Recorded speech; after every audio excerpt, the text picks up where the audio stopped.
Kaixo, saioa konkiz naiz eta gaur galdera randonak erantzungo ditut. Pasen! Ni nahi dudan egin da bidaiatzea. Bidai txulo bat egitea. Que ronka me suena bronca, no sé por qué. Asko gustatuko litzaidake Filipinasetara joatea. Edo Costa Rica. Nire krasa... David Beckham. Vamos, zergatik ez.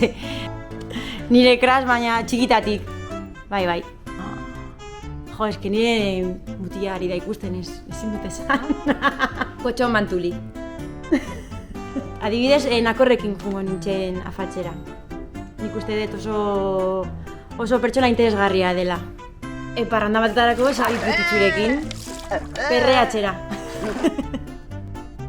Jolín, qué pregunta más difícil.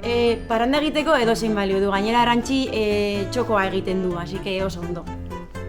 Erretretean ipurdia sartu eta ezin nintzen atera. Bentosa egin nuen. Soroslea atera zidan.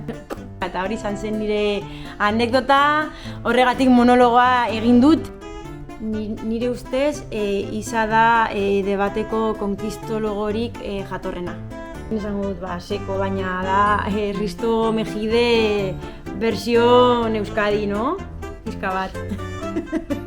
Errantxiri esango niona da,